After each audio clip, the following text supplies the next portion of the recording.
At this time, I'd like to introduce Jordan Paul Radman. He was born and raised in Australia and immigrated to Salt Lake City area with his family in the 8th grade after living 2 years in Italy and a year in New Zealand. He served an LDS mission to Austria-Vienna mission, and he graduated from BYU in mechanical engineering. He started his professional career working in Dusseldorf, Germany, but then was drawn to the family business that has required him to work all around the world. He has successfully started, operated, and sold a couple of businesses to Fortune 500 companies and continues to hone his engineering and managerial skills by supplying equipment and building fiberglass insulation factories around the world. He has successfully combined theoretical design with real-world manufacturing experience to uniquely offer optimized solutions for customers of all sizes. He continues to strive to balance being a husband and a father of 4 with the demands of performing international projects on a continual basis. At this time, I'd like to welcome Jordan to the stage.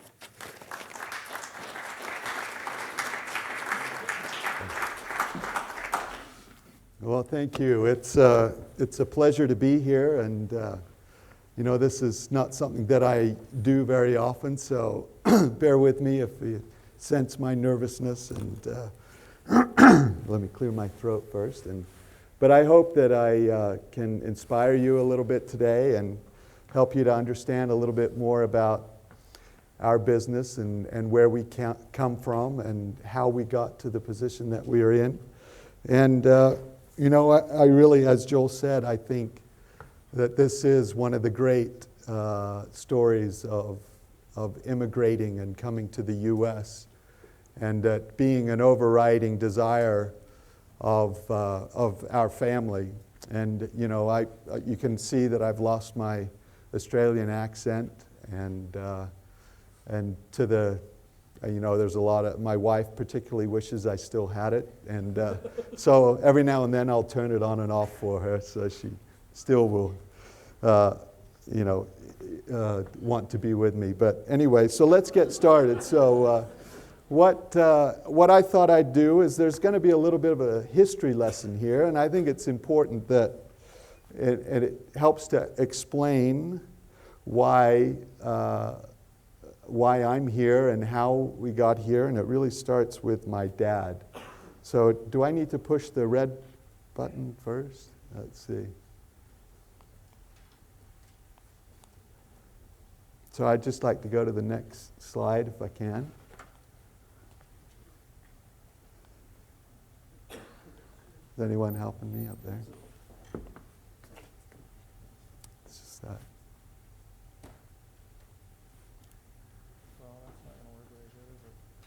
That was the one thing we didn't try. Was the, okay.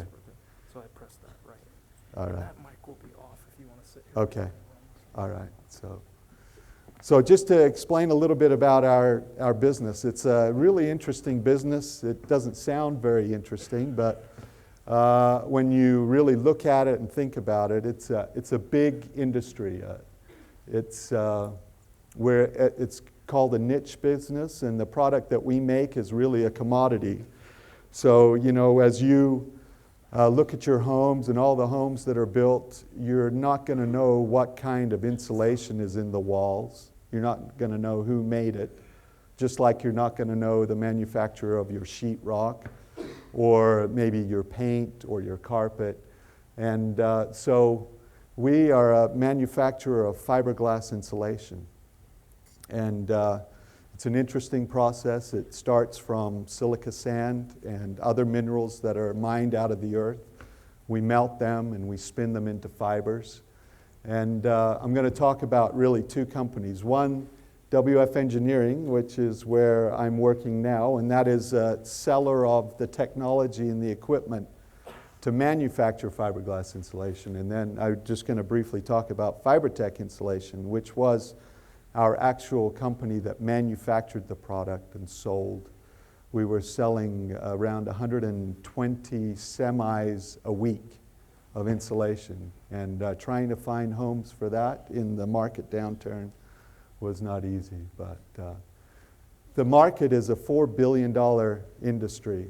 So $4 billion worth of insulation, glass wool insulation sold a year. The actual insulation industry is an $8 billion company, business. It's an expected growth rate of 7.6% per year, driven mainly by governments wanting to improve energy efficiency in their homes, reduce carbon and greenhouse gases, and really the way that you do that, the cheapest way to do that is by insulating more and more efficiently. And America, just as an aside, is way behind the rest of the developed world in how they're using insulation materials and the quantities within the houses. So there are 4 manufacturers, only 4 manufacturers to service this industry in the US. One is a French company, Saint-Gobain. They have sales of $42 billion a year, 185,000 employees. Owens Corning, which you've probably recognized as the Pink Panther, that's their trademark. They have 16,000 employees and sales of $6 billion. Knauf is a family-owned business coming out of Germany. Really found their business by being in the sheetrock business. They have 26,000 employees. And JM, Johns Manville, which was recently, a few years ago, bought by Warren Buffett and Berkshire Hathaway. So those were our competitors. We're just a small family-owned business, as you know, and we had to compete against these big elephants. And it was an interesting experience. So I think there were a couple of really key points that we developed in our culture as a family that really came from my dad, who grew up in a place called Istria. It's a little peninsula on the Adriatic Sea, right to the east of Italy there. You can see part of the boot. So just to give you some context, before World War I, it was part of the Austro-Hungarian Empire. So they allowed their native people, even though they were over a large area, you could still speak Hungarian, you could still speak Serbo-Croatian. You were really quite autonomous at the time. My dad always said our name, which is Radman, is a German name. I think he would rather be a German than a Slav, but he always said that this was our true roots, was out of this empire. Well, as you know, after World War I, the Austrian-Hungarian Empire blew up. It got spread up. And actually, that little peninsula was given to Italy. And so that's just the little town where our family's from, Radmani. You can see that the I got added to the name during this period that I'm going to describe. So that was the family home that my dad was born in and grew up. So for those of you that can speak Italian, this was a declaration made after World War I that you are now prohibited from speaking Serbo-Croatian.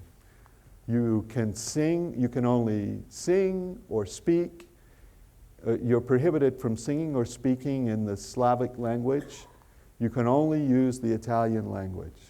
So as my dad, as a young child, all of a sudden, all of his lessons were in Italian. He actually had to take an Italian name. Our family name was changed to Radmani with the I instead of Radman. And it was a very oppressive time. They had to basically abandon their culture, their Slavic culture. So it's an interesting story about this. My grandpa, when he was going to get my dad's birth certificate, he only knew Slavic names, only knew, the name that his wife had told him to tell him. And when he got to the birthplace, he forgot what to do. And so he looked around and he came up with a name called Renato. So my dad's name was Renato Radmani. And, that was one of those names that I never knew. I never knew that his name was Renato until just recently.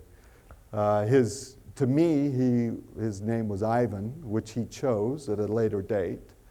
And whenever I visited his family which lived in Italy, it was always Gianni.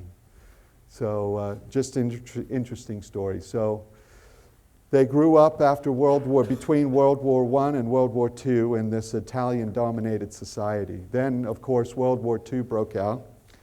The area that he lived in, which is this little peninsula here, was occupied by the Germans. And they needed access to this port. And so they occupied this area, and he grew up. He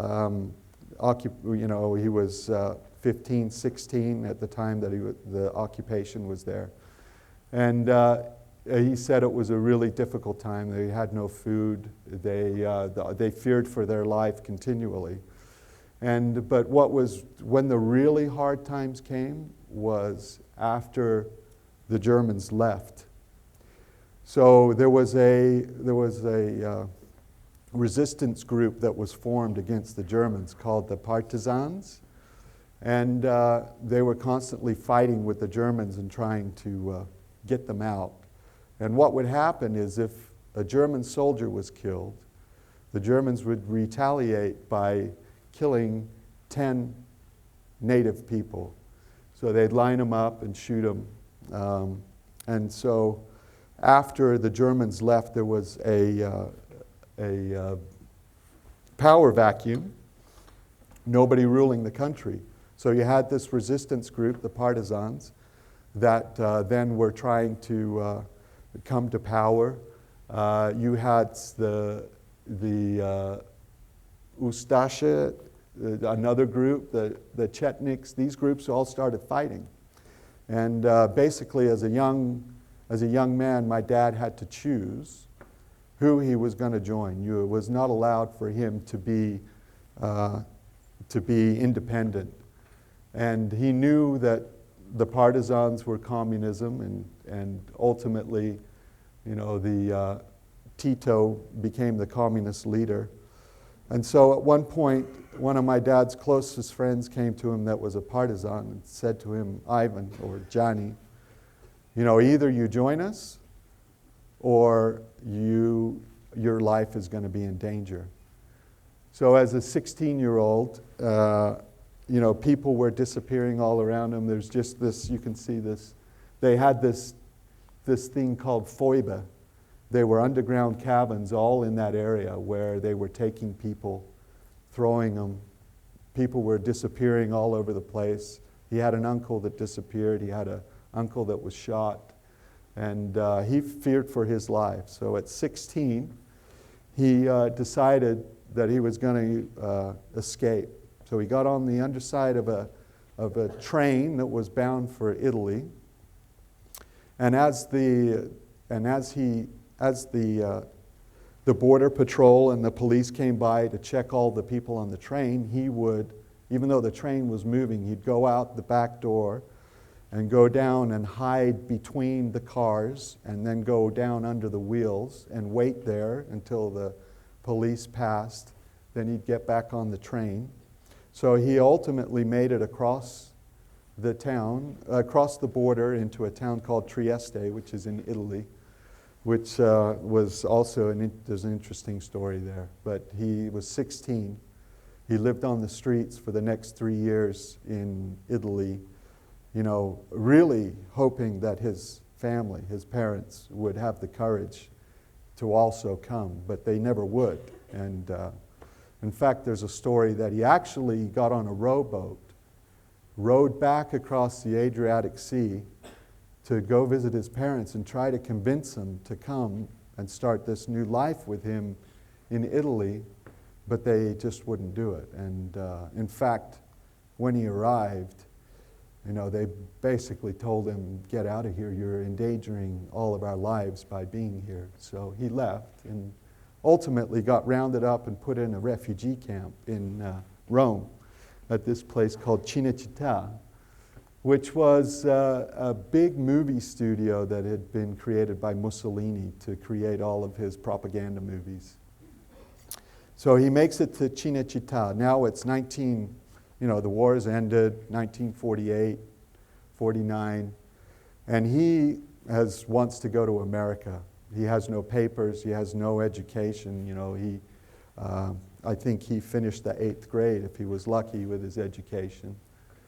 Had trouble writing, didn't have any language skills other than Italian and Slavic, Serbo-Croatian. So they wouldn't let him go to America. They told him that you don't qualify to come to the U.S. So these are just a couple of the documents. The internet is a great thing that show his registration there at Cinecittà. And, pretty suave-looking guy, if you ask me. But anyway, so ultimately, some guys from Australia came through the camp and said, you're a strong-looking guy. It looks like you can handle, manual labor. If you'll promise to come work for us for 2 years in our mine in Australia, we'll pay your way. We'll guarantee you that you'll have papers, that you'll get your citizenship in Australia. And it was his one and only chance that he had to leave that refugee camp. So he signed up. He signed up for this indentured servitude. So interestingly enough, they had a picture on the internet of the ship that he crossed. It was called the General Han. It was a military ship repurposed to moving people around the world as they tried to accommodate all these refugees created by World War II. So he arrived in Australia in 1949, November 15th. He said that he had some change in his pockets at the time that he got off the boat. And he really wanted to be able to tell the story that he didn't have a penny to his name. So he took that change and bought a bag of bananas, which he had never seen before, and shared with his friend. And so truly, he got off the boat without a penny to his name. So first thing he had to do was, go fulfill his requirement in the marble mines or the marble quarries. So he had 2 years of hard labor, said it was the hardest work that he'd ever done. And I don't know if many of you have been to Australia or not, but there's a lot of flies. You've probably seen the picture of the swag man with the little corks that, bounce back and forth on his hat. Those corks are there to keep the flies away from your face. And he said it was awful, that the flies were so thick that it looked like you were wearing black clothes. But he worked his way through this quarry. He met my mum, who was an Australian, and was infatuated with her.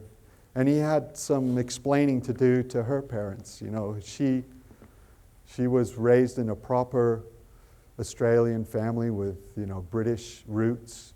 And the last thing they wanted was for their youngest daughter to marry an immigrant, to marry a Slav, to marry a Yugoslavian.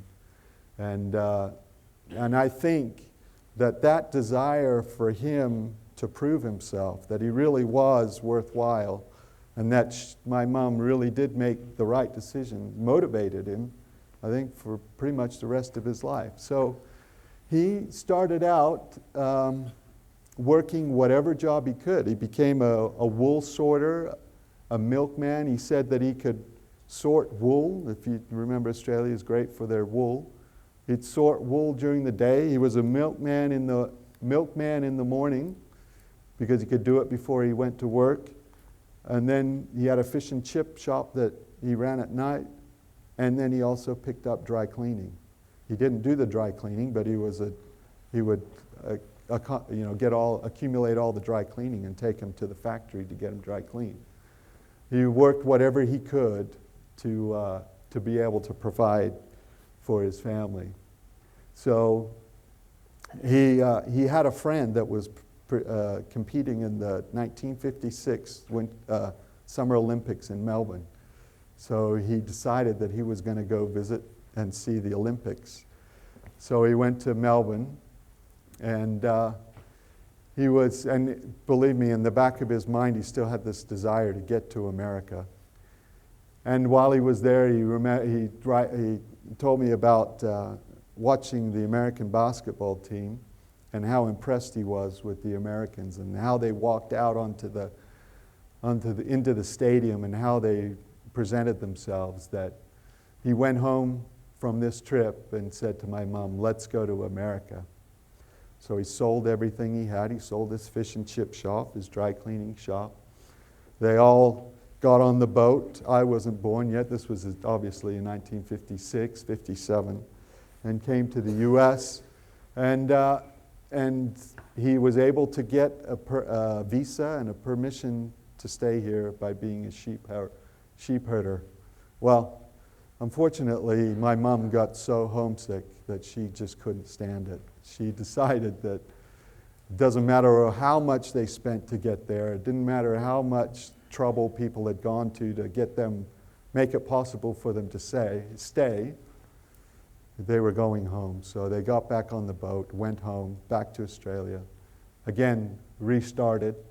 And he eventually, ultimately, he had a neighbor that noticed he was a hard worker and said, "You know, why don't you, I think you can put up power lines because you're a hard worker and I think you'd be able to do it." And he had a company set up that was going bankrupt. He came to my dad and said, "Look, just take over this company and then you can start putting up power lines across Australia." My dad did it. He took over this company, but then, realized that first payroll came along that he didn't have enough money to pay all of his employees. And there are in all of our lives there are tender mercies that happen throughout our lives. It's just whether you really recognize them or not. My dad certainly did, because there was a guy at the bank that was willing to lend him the money to make payroll. And even though my dad had no collateral or anything, so he made payroll. And that became a successful business, putting up power lines across Australia. And he did that for many years. He was a hard worker. He had his brother that fell off a pole and was partially paralyzed the rest of his life, but he was still willing to work. And one of the other big advantages was that my dad was connected to all the immigrants that were in Australia. So he had great immigrant people to help him. We need to move along. I'm talking way too much. Second time, 1964, he's got his power pole business. And again, they say, "Let's try America again." He sells the business, gets on the boat, comes to the U.S., and again, this time he went and worked for Utah Power and Light. He completely underestimated how cold it was in the winter here. And after being on a couple of poles during the winter, decided that this was not the place for him. And so this time it was my dad that said, "We're not staying here," and they went back. But one of the things that was important when he was over here, he saw this insulation business. There were people making insulation over here that was unheard of in Australia. So next time when he got back to Australia, he made contacts with the people here in the U.S. and decided that he was first going to start making cellulose, which is essentially recycled paper. All the paper around is collected, chewed up, and then a fire retardant is added. It's not a difficult business to get into. Technology is readily available, and you can see that there's not a lot to it. But this was novel for Australia. So he got back to Australia, set up this business, and borrowed some money and started making cellulose, and was really successful with it. And then he recognized that there were no barriers to entry with this business. And so competition started sprouting up all across Australia and eating into his margins. So he decided the next step was to make rock wool, which is a much more difficult product to make. It's essentially taking volcanic rock and melting it into a liquid and then spinning it into fibers and then processing it. And you can see this is a typical rock wool plant. You know, it's very expensive to build. So my dad obviously didn't have the money for that. But he had this small cellulose business that had good financials. And so he actually took this company public in order to raise the money to build the rock wool plant. And you know, it was not easy, and at this time I'm around, I'm in. I remember, you know, being on this snout, bagging all these materials, and you know, my father required a lot of us as kids, but anyway, he started making rock wool. So then, that business is going along really well, and my dad was LDS, and he got called to be a mission president, and he had to leave his business. He thought it would be okay. He left. He was called originally to serve in the Italy-Milan mission. And when we were there, I still remember this, it was a really tumultuous time in Italy. So the Communist Party came really close to being voted into power in Italy in this period of time, 1974, 75, 76. And the LDS missionaries were coming under a lot of pressure because we were Americans, we were known to be Americans, and you know, we've always been anti-communist. And they realized who my dad was, that he had escaped communism earlier in his life and had been very vocal about the evils of communism. So there were all of a sudden the mission home started to be a place that was constantly graffitied with, you know, fascist slogans. If you're not a communist, you're a fascist.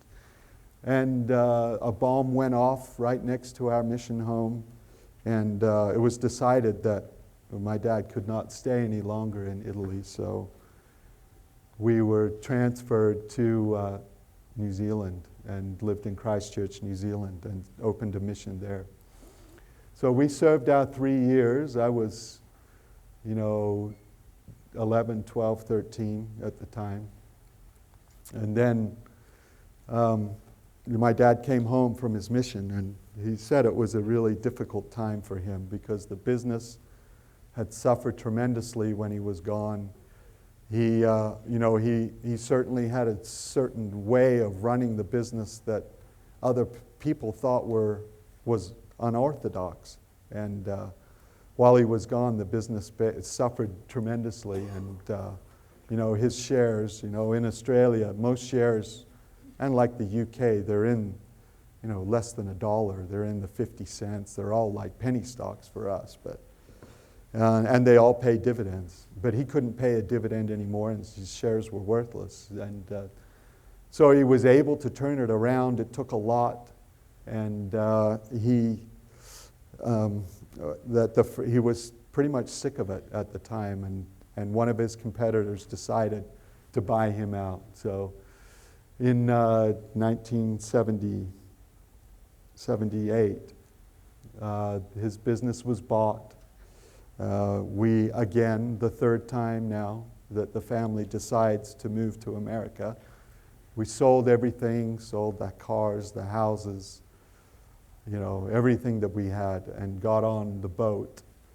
And this was the boat that we got on, this Kota Singapura, that broke down halfway as we were on our way, and people got sick. That's another story, though, but it was quite the experience. So we came to the U.S. So now my dad is 50 years old. He's got a little bit of money to his name because he sold this business. And he's really thinking, I'm 50, you know. I don't know that I have to really do a lot more anymore. I don't have to work real hard. I got enough money. And he tried it for a few months, 6 months, and then decided that he could not be a man of leisure. He could not be a man of playing golf and tennis every day. And so he decided that he was going to build a rock wool factory here in Salt Lake City. So these are some pictures of the rock wool plant that we originally started to build.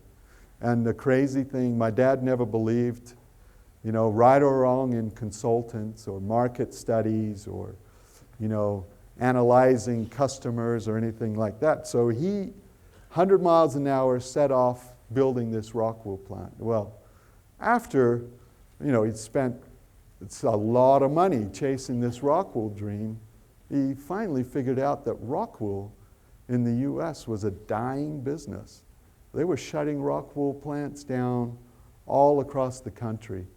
And it was devastating to him when he finally came to this realization that I've just spent all my money chasing this rock wool dream, and it's not going to work. So he decided, and this is part of the blessing and the curse of my dad, is that he decided, well, we'll just make fiberglass now. Well, it's a completely different process to rock wool, and one process that we had no idea how to do. And so, you know, we converted a few things. We changed the melter. We changed lots of different things. And we started to try to make fiberglass insulation. Well, it took us 4 years. So just think about that, 4 years. My dad not earning any salary, you know, not being able to pay himself, just constant outflows of money for 4 years, trying to figure out how to make fiberglass. And you saw that the four people that we had to compete with, Owens Corning, Saint-Gobain, JM, and Knauf, they are not helping at all. There's no technology available anywhere in the world that we could buy to try to figure out how to make fiberglass. So we had to do it trial and error, looking at pictures, talking to people that had done it before, trying to figure out how to do it. And ultimately, we made the itchiest, nastiest stuff that you've ever seen, stuff that nobody would buy. And, you can't really see it in this picture, but if you look, this is stacked to the ceilings, back and forth with product that we couldn't sell. Just terrible stuff. And, you can see this was like one of the first truckloads that we ever delivered. Well, so what happened is the only way that we could sell this product was to sell it to people that couldn't buy it elsewhere. So you can imagine the type of customers that we had at that time. They never paid their bills. You know, they were difficult customers. And it took us, seriously, another decade before we were able to make any sort of reasonable product that people were willing to pay the market price for. So right off the bat, we didn't have a market-worthy product. We had to sell it always 6% or 10% below the market price. But we ultimately figured it out. And through that process of figuring it out, I'm supposed to end at 12:20? Yeah, okay, perfect. So figuring that out, we came up with this new strategy for making fiberglass insulation. And it kind of worried our competitors, to be frank. So Owens Corning came in, our largest competitor, and recognized that we had discovered something that they had never known. And that is that a small insulation or a small fiberglass plant could run just as efficiently as their $100 million, $200 million plant. And we could be right in a local market and service a local market, size the plant for the local market, and avoid all the transportation costs of coming from these mega plants that these guys own. So, the closest plant to here at that time was California or Kansas City. And insulation, you pay for the freight to get to the customer. So freight could be 20% of your costs in getting the product to your customers. So Owens Corning, so this, just to continue with the story, Owens Corning bought us in 1995. We had a plant here in Salt Lake, one in Arizona, and we made several mistakes in that sale, and some that were really costly. And but one of because Owens Corning ultimately declared bankruptcy a few years later. But one of the things that we did is we gave away all of our technology. We sold it to Owens Corning. We no longer had any right to use it, no longer any right to sell it. We had no right to compete with Owens Corning. Obviously, it was a non-compete. But on the other hand, they recognized what we had. And they were entering the Chinese market at the time. And they had decided that our business model would be perfect for China. There was no infrastructure. It was really difficult to transport products and transport things in China. So they decided, well, they basically came to us and said, we're going to be building factories in China for the next 20 years. And we want you to be doing that. Well, we did build 2 factories for them in China.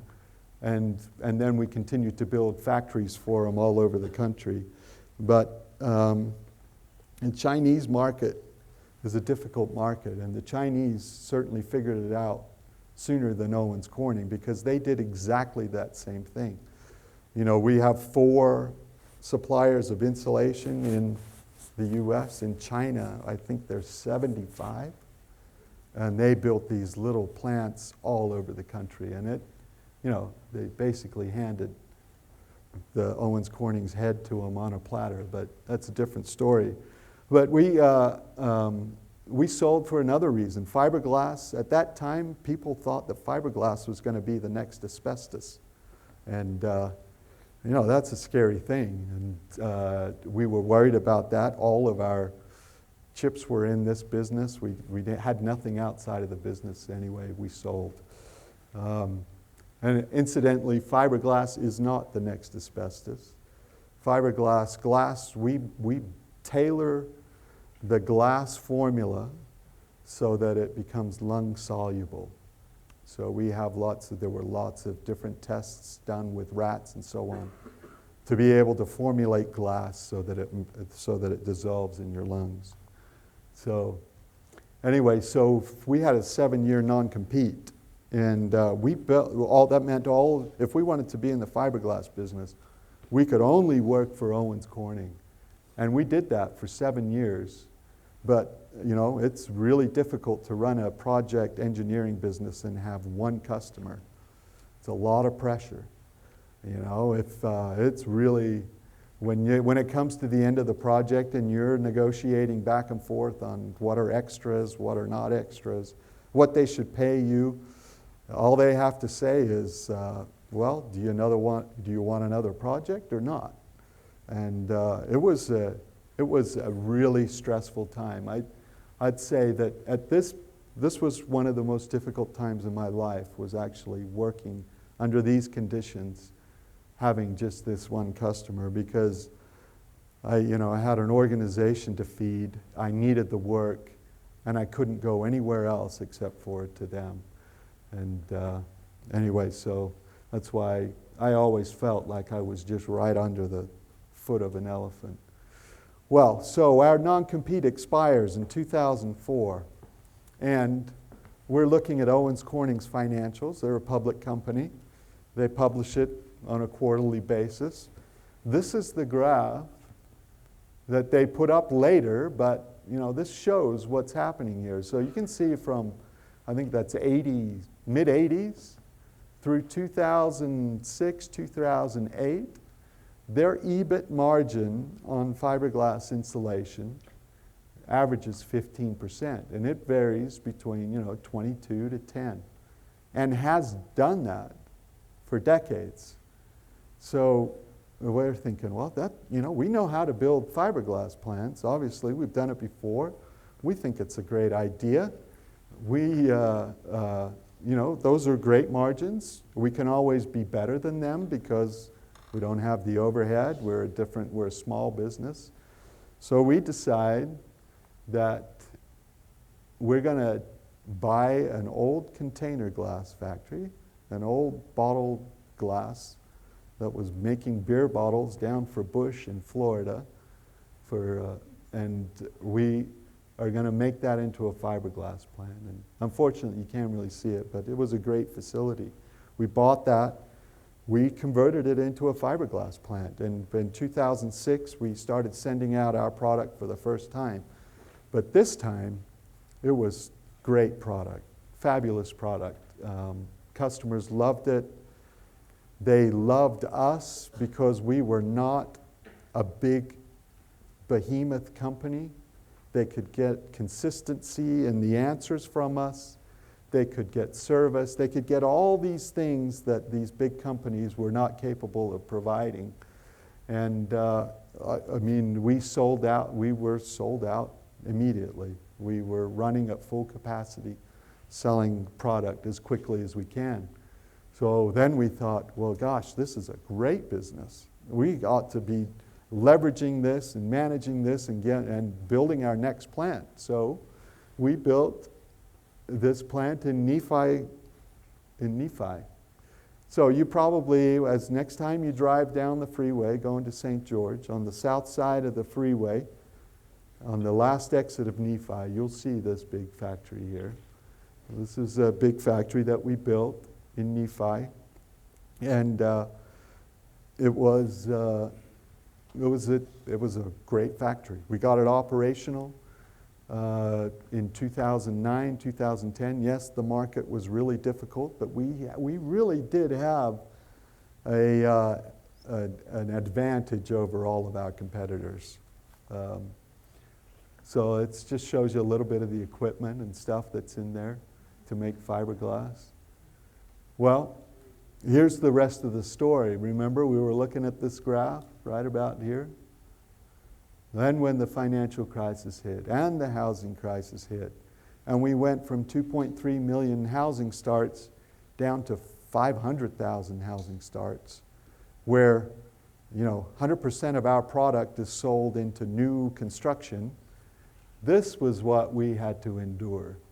And you can see that Owens Corning went from positive 22 EBIT margin to negative 8 EBIT margin. This was costing Owens Corning $120 to $150 million a year in losses. So this is when we opened our second plant. This is what we had to compete in. And the market price, we had customers that would call up and tell you what the price was, essentially. If you want to sell a truckload of insulation, it needs to be at this price. And the tables completely turned. The customers, the prices were dropping 6% on a monthly basis for 2 years. And we ended up selling insulation at prices that we hadn't seen since 1982. And it cost the industry, between Owens Corning and the other guys, it was $500 million a year in losses. So, interestingly enough, though, at this point, Owens Corning's negative 8, our business model still worked. So we were still making 8% net EBIT margins. So we had about 15 points on Owens Corning. Now, whether we were generating any cash or not, well, we obviously weren't. And cash was was non-existent. And it was difficult to manage because, when you're growing a business that requires cash, and particularly with our industry where we're paying suppliers in 30 days and our customers aren't paying for 90 days, it becomes difficult. But anyway, so we had to survive. And so just to tie this back into the whole story about my dad, Ivan, and the things that he taught us, and what I think really helped us to survive during this period of time. He had some really, really key elements.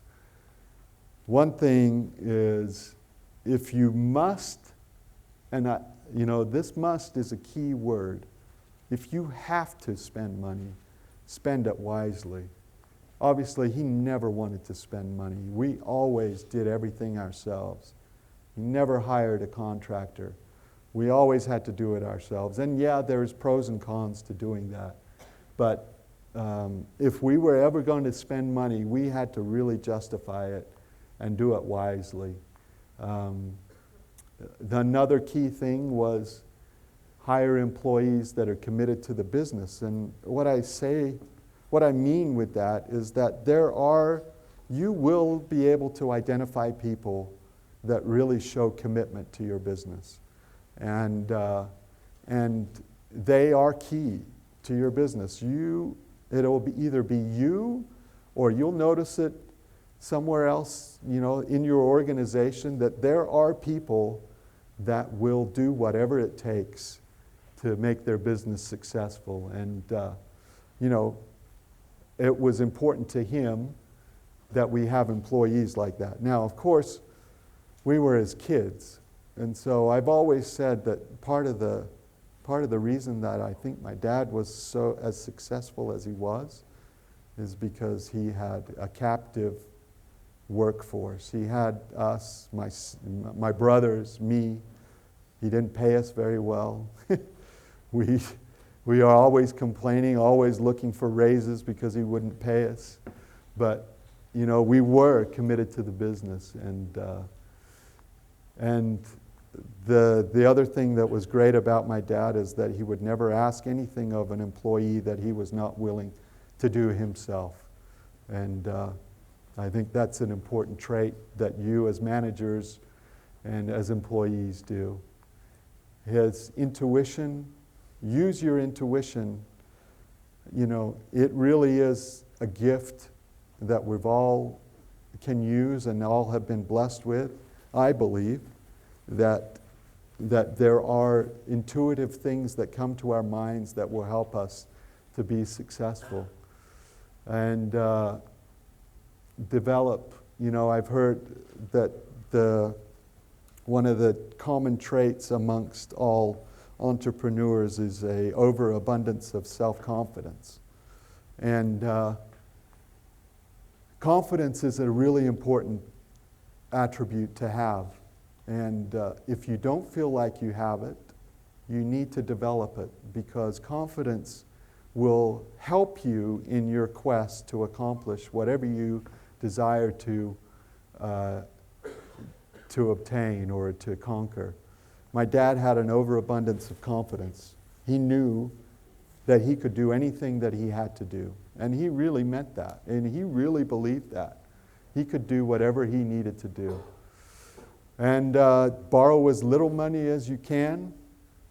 And the most important thing, when you're running a business, never run out of money. Never put your business or your personal finances in a position where you don't have any cash. And in that period of time where I showed you, another business went bankrupt. Our exact business, just another one went bankrupt. And never run out of money. Never be able to be in a position where you can't pay your bills. So Owens Corning came by again in 2011, bought our facilities again. And so we're out of the manufacturing business. We no longer manufacture insulation. We don't have a worldwide non-compete this time. We just have a North American. So we are doing a lot of international work. But what was interesting about this, these were only signature pages. That's not the document, that's just a signature page. And that's what it required to get that deal done. So back to WF Engineering. We sell equipment.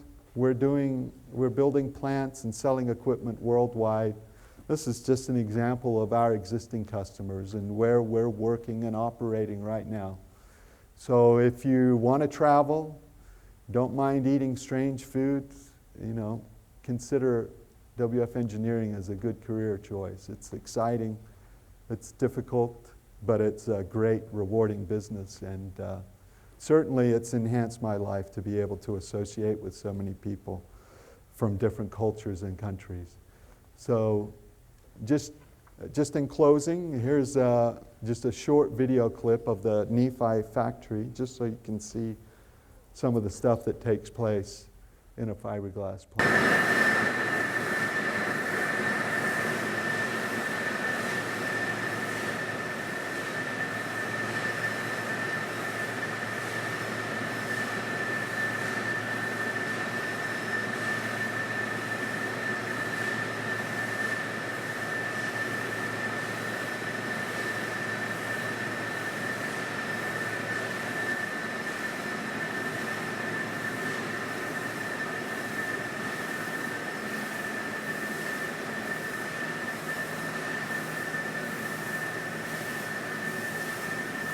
So that's the fiberglass going down the line.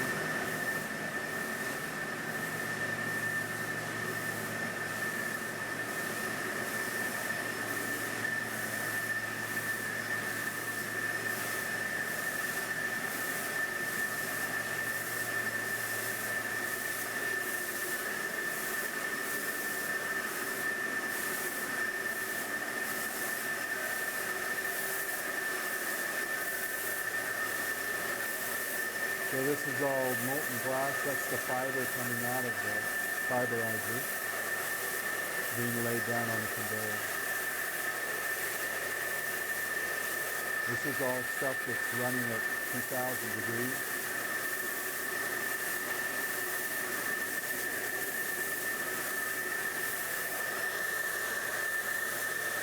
And this is the molten glass stream that's feeding this machine.